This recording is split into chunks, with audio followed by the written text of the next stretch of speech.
To Instagram.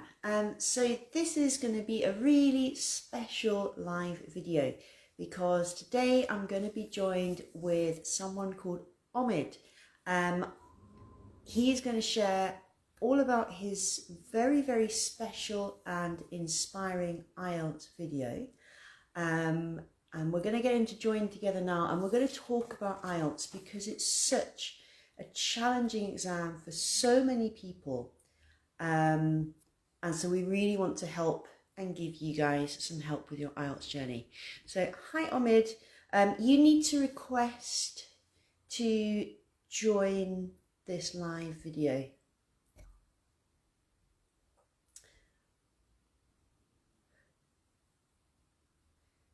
So Omid, I think you need to go to the bottom and there's a little like video camera with a cross in the middle. I think you need to go there. That's it. Now I can see you.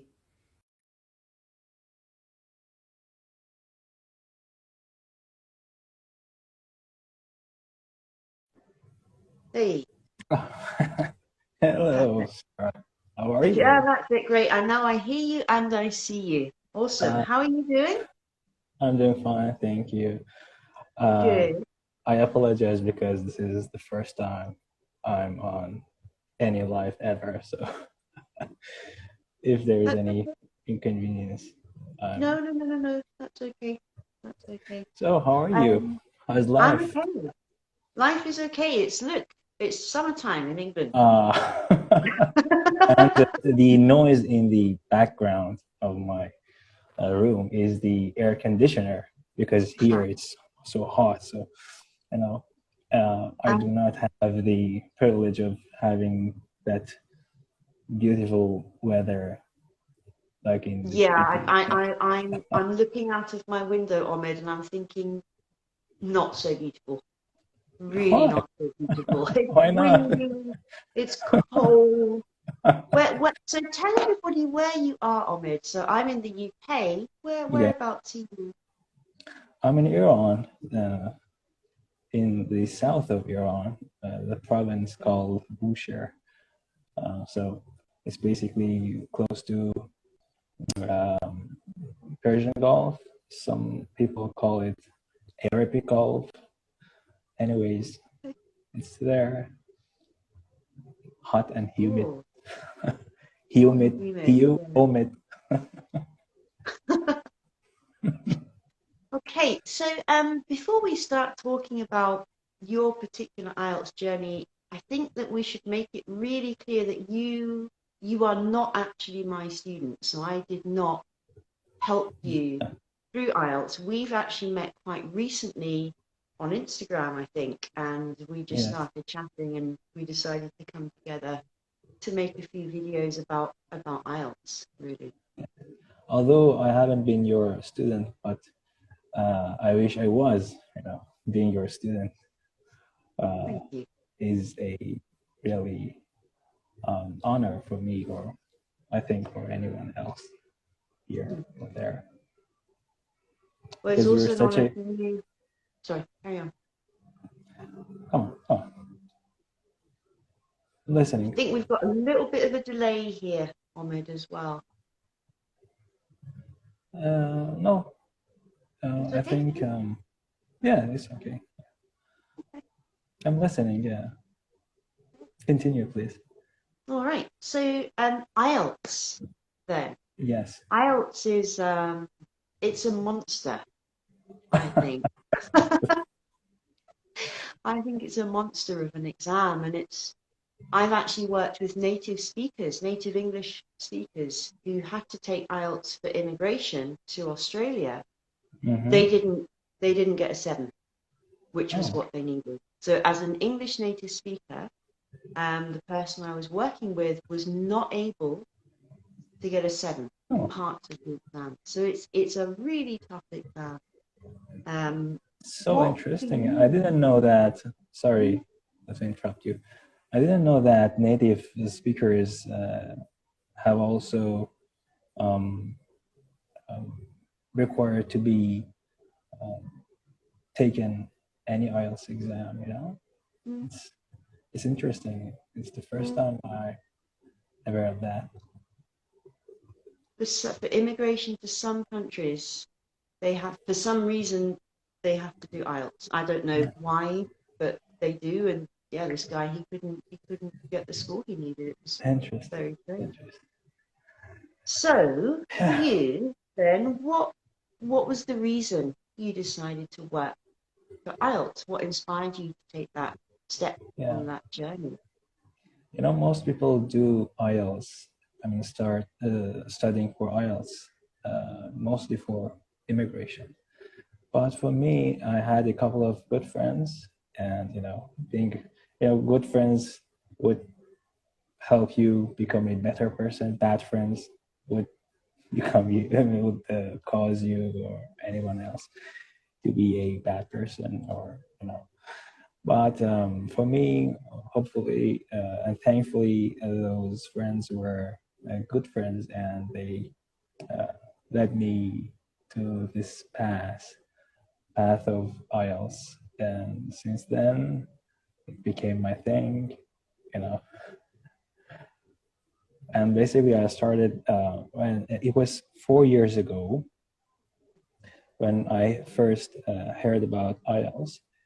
First, I said, I have a background of electrical engineering.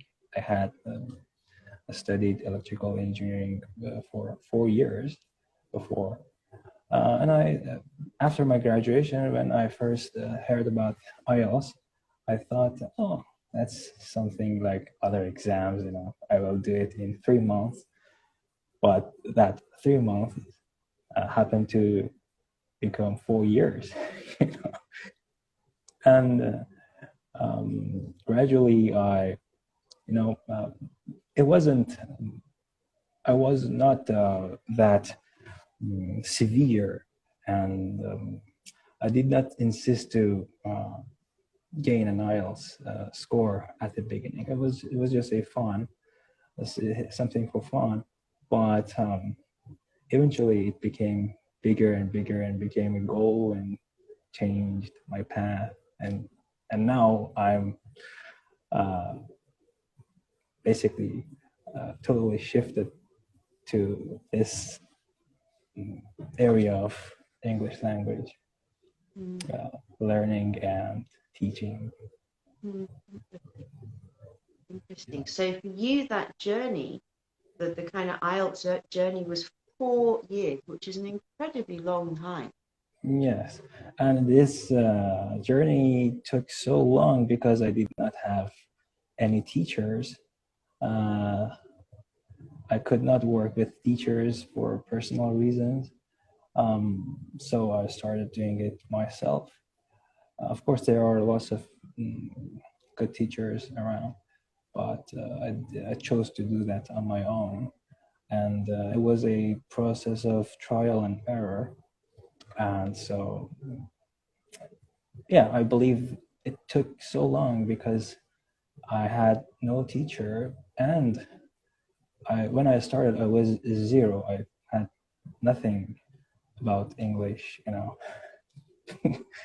uh, in Iran, in most countries in the Middle East, students get familiar with English in high school. So was I. But having been studying engineering for 4 years, I basically my basic knowledge of English had been erased totally when I started studying for IELTS 4 years ago. So it was a journey from zero to hero, if you say.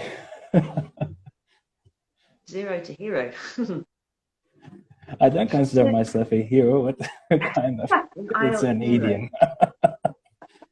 So when you took your first IELTS exam then, what was your overall score? Yeah. In 2018, I took my first IELTS test, and in 2020, I took my second. My first overall score in academic module was 5, and my second one in 2022 was 7.5. And if we require details, as for reading, in 2018, I gained a 4.5, as I'm looking at my monitor here. In 2022, it increased to 8.5. Listening was 5.5 and became 7.5. Writing was 3.5 and became a solid 7. Speaking was 5.5 and became 6.5. And speaking is my main weakness. Mhm. So those scores, there's such a big difference from the beginning of your IELTS journey to the end, and the reading in particular and the writing have increased so much over Yes. that time. So I imagine that it was quite a challenging process for you to go through. What what was the most challenging part or parts for you about your IELTS journey? Well, this since I did IELTS, I studied IELTS, and I looked at IELTS as a kind of something that I like to do. I didn't feel much of you know difficulty in any areas of study. Uh, of course, it's from technical point of view, but maybe one reason to feel such an inconvenience was that I chose to study IELTS. I chose to learn English naturally, kind of learn by doing and learning in the wild thing. So I didn't force myself to improve my writing skills. I didn't force myself to improve my um, reading skills or speaking skills or listening skills. I just took the time and started being becoming in contact with you know uh, media. I started reading a lot, and gradually it grew itself effortlessly. So that way, I didn't feel any specific difficulty in any kind. But personally, everything comes at a price. Personally, I had spent lots of personal resources to gain this. For example, my time. Mm. I started a new path in my life. I postponed my background in engineering. I started. It's basically like a private university, 4 years of English course. I was my mentor, I was my teacher, I was my student. Omid University. Omid, the University of Omid. Yeah. And so you earlier you talked about speaking. For you, was that the most difficult part of the IELTS exam? Yes. Speaking. What was so Um, hard about it for you? I'm not a type of person who is comfortable speaking. I prefer to read and write things. But so, you know, um, IELTS is IELTS depends on the personality of um, the candidate. If the candidate is a talkative person, someone who is comfortable with speaking and who talks, who is comfortable with talking in his or her native language, so his or her speaking would be the least difficult and the most powerful point of his or her skills. But in case of myself, I was not that type of person. So for me, reading and writing was the most convenient thing. So uh, maybe this is the reason that I found speaking so challenging. There are people. I mean, for most candidates, as far as I know, writing is the most challenging skill in IELTS. Mm. And if I'm going to describe my experience of the speaking test, it's basically IELTS uh, is held in 2 separate days. First, in one day, you go and meet. Sorry, um, you go and have a meeting with the examiner to do your speaking test. It's an interview, a 15-minute interview. And in the second day, you and other candidates go to IELTS center, which depends on the city where it's held, and normally do a written test, which is writing, listening, and reading. When you go for your interview, they first take a picture of you, and always the picture becomes the most miserable picture. Especially, God forbid, if the person who is taking that picture is a bad photographer. And I have 2 criminal photos. Those pictures I look like criminals, and you are stressed. You are sweating. It's just like you know, and then they check you, and you go. When your turn arrives, you go into the room to meet with the examiner, and all the blood comes to your head. You feel heat. You cannot see. You cannot hear. Just you're acting like robots. It's for me. So that is what makes it so challenging for me. Even now, as we are speaking, I feel kind of deaf and blind. Yeah, and since I've been in contact with other students, other advanced students, some people find it as challenging as I find it too. It doesn't matter how advanced you are in your English knowledge, it can be that severe for you, especially with the speaking test. Yeah, definitely. And I think, I've taught up to CPE, so the Cambridge Proficiency Exam. And so I'm I'm working with really, really advanced, capable users and speakers of English, and they're still terrified Yes. of the speaking Yeah. test. And they still say to me, "Oh, my speaking's awful." I'm thinking, your speaking's amazing. Like, what are you talking about? You're incredible. But for them, on the inside of their thinking, Yeah. it's not like that at all.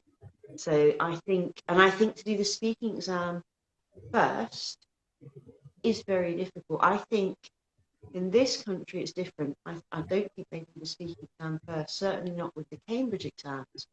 But I think to go in and do that first off is really, really demanding and unsettling for people. Absolutely. So, Omid, I know you now have St. Ielts and you do your own kind of Ielts teaching. What if you were going to share 1 or 2 tips for people who are working for IELTS at the moment? What would they be? Well, St. Ives has a slogan, and it's IELTS is not a test, IELTS is a culture. I really believe in that. I think English is not a language. Any language is not just a knowledge of language. It's not just a grammar, vocabulary knowledge. It's a culture. If you want to be successful in learning any language, in our case, Ielts, which is for English, you need to be familiar with the culture of that nation who is speaking that particular language. For example, as for IELTS, you need to get familiarized with British culture, with Australian culture, with Canadian culture, with American culture. And you, it's not about learning the slang. People would say that, okay, I will watch some shows and some movies and learn slang, and that's the culture. The point is, you as a student have to try to learn the proper culture. You have to learn to be polite in that language, to understand other people in that language. Um, so I would recommend to any student who wants to enter this journey to be prepared, to set his or her mindset for being ready and being willing to learn about the culture, the basis of the culture, the history of that nation, that entire nation. That way, I think he or she will become a successful IELTS or It's general. really interesting that you say that, because if I don't know if you ever looked at some of the very old past exam books, there's the Cambridge past papers, there's books and books and books of them. If you ever look at the really old ones, some of the things in the tests are really European centric.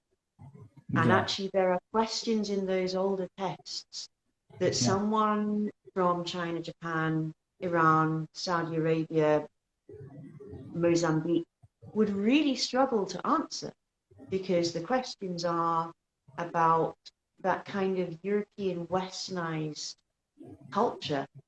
And that's not fair, because the whole purpose of IELTS is for people from anywhere in the world to be able to get that qualification and to go and do something with it. So I think these days they try much harder to make sure there is less of that cultural bias yes. in the exam questions, which is, absolutely right. They shouldn't really be asking questions that are about, I don't know, art galleries, not, it's not always appropriate questions like that. So it's really interesting that for you, an understanding of, I don't know, British or Australian or New Zealand culture is such an important part of that preparation process. So I just wondered very quickly, what was it for you? Because I'm not saying you're wrong. I mean, you've I prepared for understand. IELTS. I've never done it, but I'm really curious to know for you why you felt that was so important to you. I think that the ultimate purpose of learning any foreign language, for example, English, is to be able to communicate with the rest of the world, to join the world. So if you are going to be um, in that wide community of, global village, if I would say, you need to learn to be tolerable, to understand other people, to understand other cultures, especially the English culture.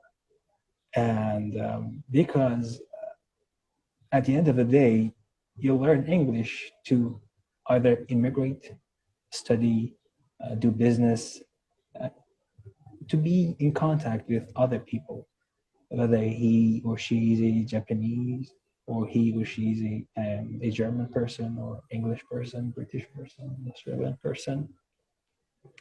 Um, and as humans, we share common things in our nature, or cultures, even if we would say.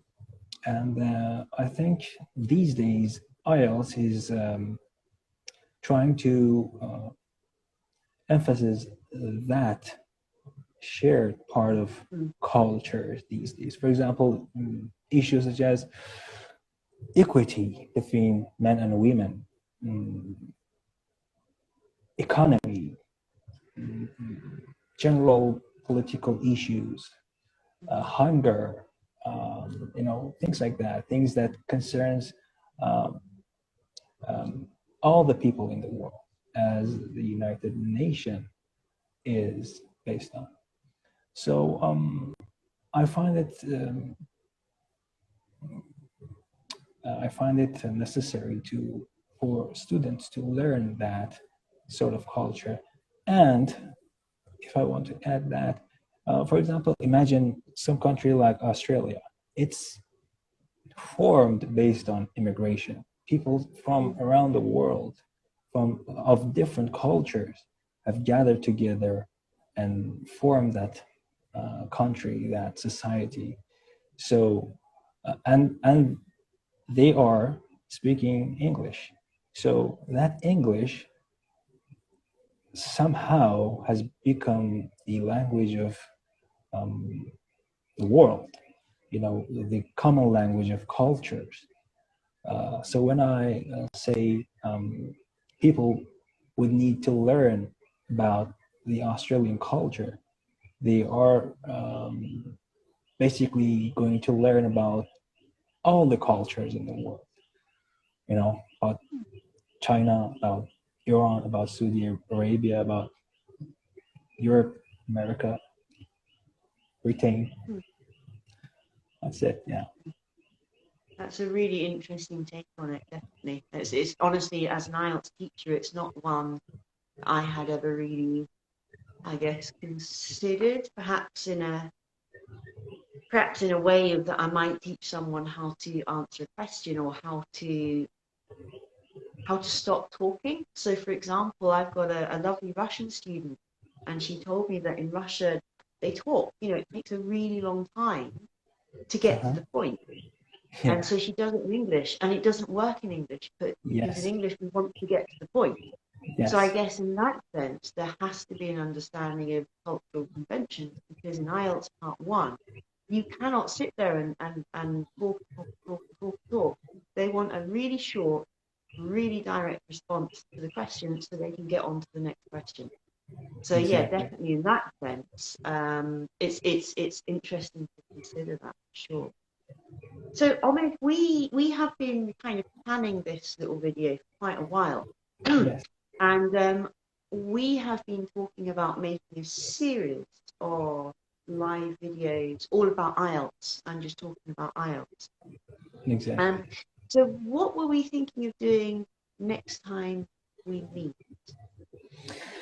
Uh, as we talked about it, and I think we can offer our audience some sort of mock uh, speaking tests so that people would become familiar with the order and the nature of the speaking module and the IELTS. And of course, as people are watching this live, they can reach us either in your direct or my direct, and they suggest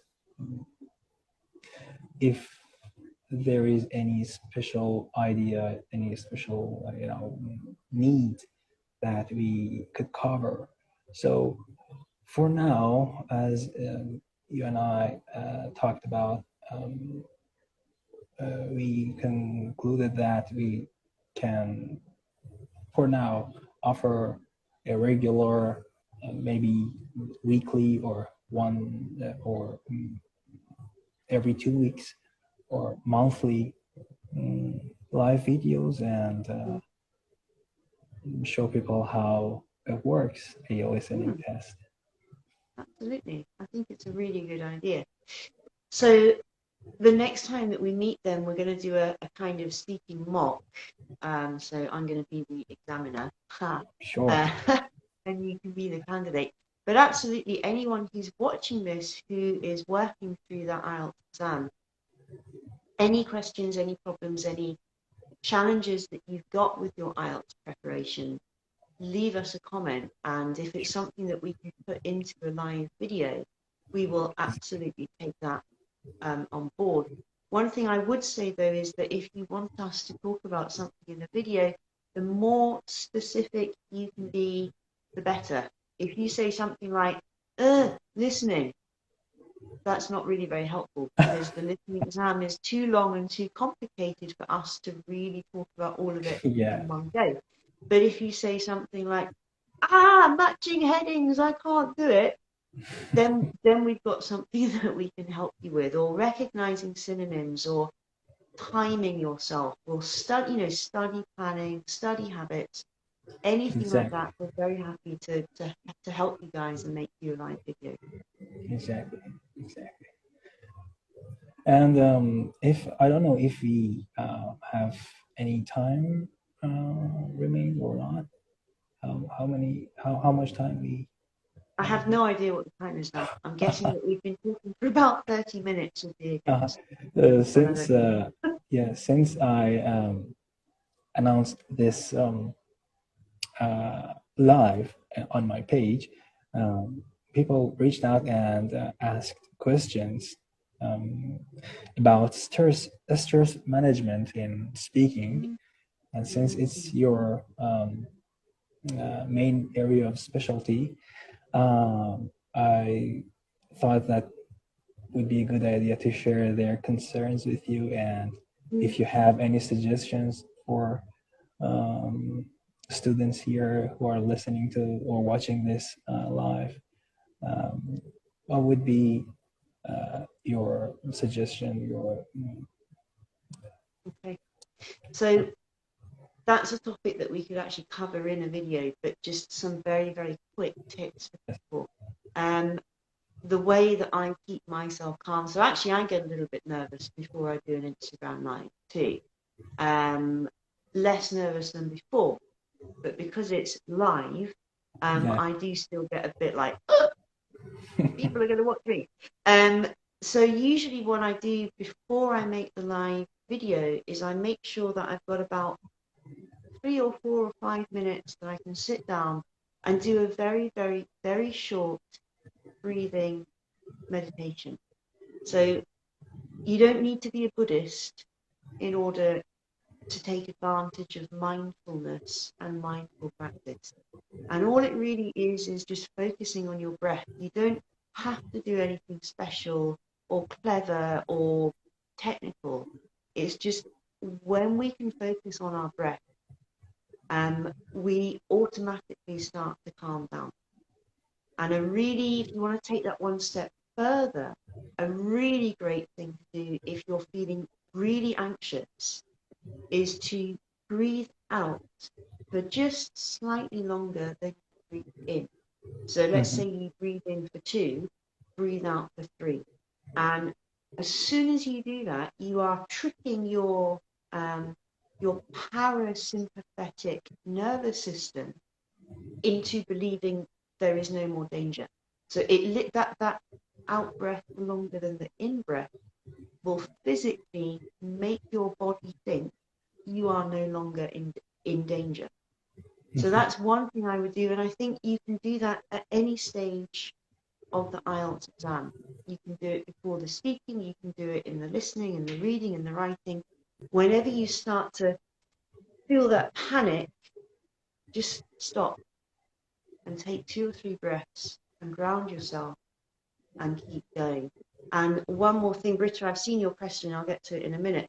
But one more thing I would also say is when people are in that preparation process for IELTS, is to imagine the speaking exam, like see it in your head, see it happening, which we do that anyway, but usually what we do is see it, oh my God, I've got to remember all this grammar, and I must remember that idiom, and oh no, And what we imagine is usually very negative.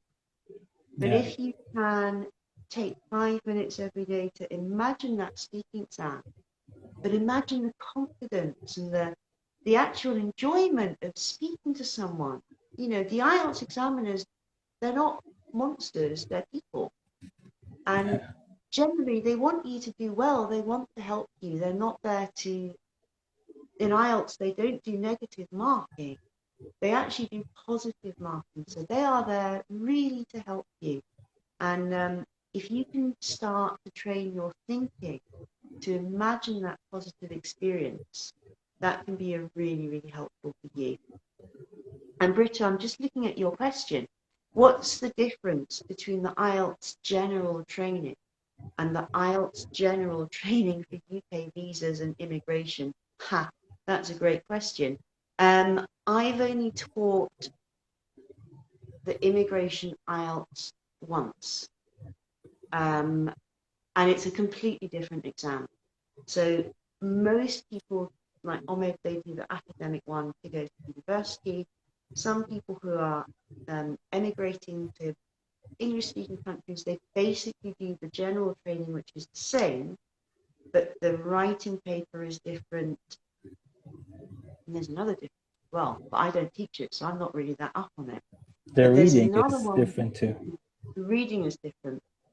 There's one which is specifically for immigration to the UK, and it's a totally, totally, totally different format. You still do some listening, you still do some speaking. I think there's some reading as well, and it has different levels. But in comparison to the kind of main IELTS exam, it's a totally different format. And I believe, if I'm right in thinking, it's not done in the usual IELTS exam centres. I think people actually have to go, well, in this country, to London and take it in a special place. But it's a completely different format, Britta, to the other types of IELTS and IELTS exams. But yeah, great question. Thank you. Cool. So, Omid, it's been a real pleasure having this chat with you today. Thank you very, very much for your time and your wisdom about this monster exam. Thank you. The pleasure is all mine, and see you soon. Yes, I'm going to send you an email today, and we will be back on Instagram very, very soon to do a complete IELTS mock speaking test. Sure. Okay. Everybody have a great day. Bye-bye. Good evening. Bye.